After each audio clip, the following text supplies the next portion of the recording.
So I was sitting in my car. I was talking with my brother. Great conversation. Oh, welcome. It's Contreras County. How you guys doing?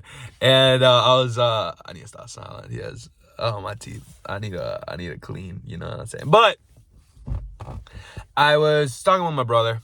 We had a great conversation. The NBA trade deadline is almost over. Today is Thursday. This is an emergency video. I only do this for important occasions. So a lot has happened in the past 3 days. Kyrie went to the Dallas Mavericks in exchange for Spencer Dinkelberg and Dorian Finney-Smith and a 2029 first-round pick, as well as a 2027 second and a 2029 second. KD went to Phoenix, which happened in 1 a.m. I literally saw it, and I was like, oh, it's probably just the proposition that they're giving. Nope, it actually happened.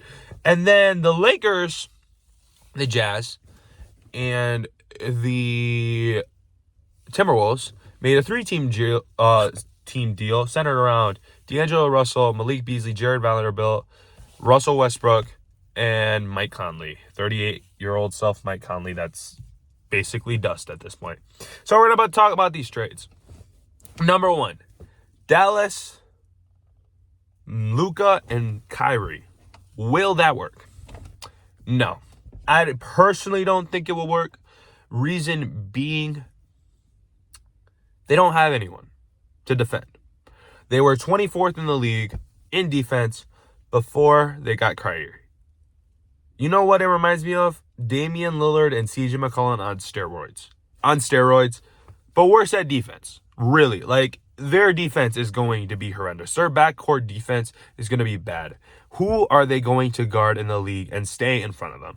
Kyrie can defend when he wants to, but it's on rare occasions. Like, it is really rare. And I find it hard to believe that Kyrie can stay in front of someone for an extended amount of time. Like, he could stay in front of someone for like a game or two, but not for extended amount. And then Luka, great offensive player. I think he's the second best player in the world right now.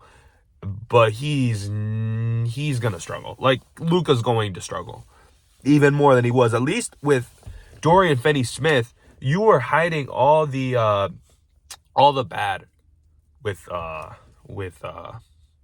Luka. You were hiding some of it. That was your best defender by far, and you just gave him away. All right, for Kevin Durant, this is interesting because you gave up Mikal Bridges, Jay Crowder, Cam Johnson, and 3 first-round picks, which was a great trade for Phoenix because Cam Johnson has his leg in like 100 places. His leg messed up in 100 different places. Jay Crowder isn't even playing for y'all. And you only lost Mikal Bridges, who was your great defensive player, but he's gone. And you're left with Kevin Durant, which is a great pickup. But at the same time, is it weird for me to say that I'm not scared of Phoenix? Because I'm genuinely not scared of Phoenix at all. I personally think Phoenix just assembled a starting lineup full of chokers. If you look at Chris Paul, he's blown 5-2-0 leads. Look at Devin Booker. He did not play well in the finals. He got his butt whooped by Luka in the second round. And then you look at Kevin Durant. He got swept last year. He went 0 for 6 against Milwaukee the year before that. He got 3-1. He had a 3-1 lead on Golden State. They came back. They're like, no. They put a ski mask on. They whooped him. Took him out. And then, not to mention when Kevin Durant was in Oklahoma City, he was getting owned by the Grizzlies and the Spurs. So it's like, what are we doing here? It's like we've seen teams like this be assembled. It kind of reminds me of like the Bulls trying to go all in and not succeeding. I think they're better than the Bulls, like last year's Bulls. But I think it's still going to end up in the same outcome. Now, the Lakers, on the other hand, they got three very good players. One, a great defensive player, inconsistent shooter, but great defensively. And then 2 very good three-point shooters, which is what they desperately need. Now, they have size. They have three-point shooting. They have depth.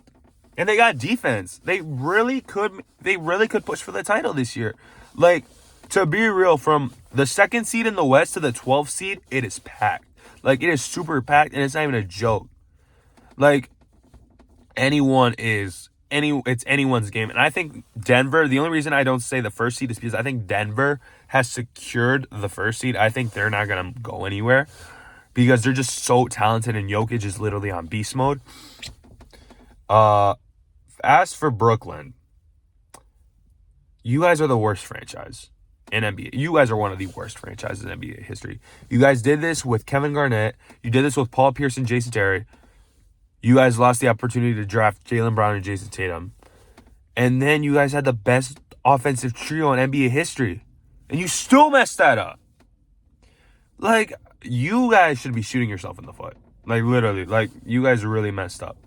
And as for the man I feel most sad for, I feel bad for you, Russ. I really feel bad for you. I feel bad for you, Russ, because they literally sent your career to die. This isn't how an MVP should be treated. Dude, you're an MVP. You're a great player. You were playing very good for us. I didn't even think it was your fault. But they just didn't want you, and it just sucks. And I wasn't opposed to keeping you. But, you know, it is what it is. It was just your contract. Your contract was just so big. And you know what's even crazier about this whole trade deadline? Rudy Gobert went for more. Like, the Timberwolves lost. Speaking of the Timberwolves side, the Timberwolves lost this trade. The Timberwolves, all they got was Mike Conley. Like, the Suns got KD for less than the Timberwolves got for Gobert.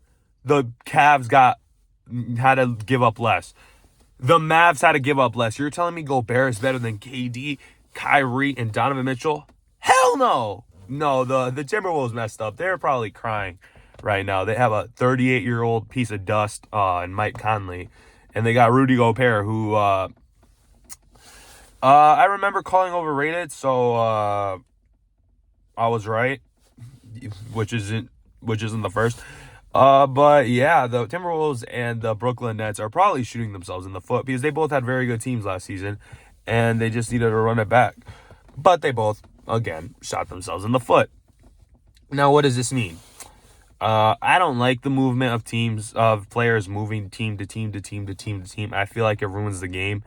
And I feel bad for homegrown organizations such as the Warriors, the Bucks, the OKC Thunder, the Pelicans, the Grizzlies, the Denver Nuggets, and the Cleveland Cavaliers, and the Boston Celtics. I feel bad for organizations like that because they develop players so well, yet they're getting screwed over. They're literally developing players just so they won't be able to pay them enough and send them to another team because they have to because of the stupid luxury tax.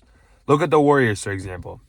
They drafted Steph, Clay, Draymond, Looney, Kuminga, James Wiseman, Moses Moody, Patrick Baldwin Jr., and Ryan Rollins. That's 9 players. No one wanted Andre Iguodala. They gave us Andre Iguodala for nothing. And then, no one wanted Andrew Wiggins. Remember when he got traded to us and they're like, oh, this is the worst trade ever. Like, why did you guys not keep D'Lo? You guys didn't. No one wanted him. So, like, teams like that, like Memphis, Ja, Desmond Bane, Dylan Brooks, Ty Jones, Jaren Jackson. Like, I feel bad for teams that have such great talent because at the end of the day, they're just going to have to give them away. And, yeah, that's how I feel about the trade deadline. I don't think there's going to be any more big trades. I'm not really going to talk about Cam Reddish going to the Blazers for Josh Hart. That's not really something to talk about. My boy Juan Toscano Anderson also went to the Jazz, my Mexican brother. But yeah, that's really all I got to talk about. And I got to get a class. It starts at 12:40 and it's probably like 11:59. So I'll see you guys next time and peace.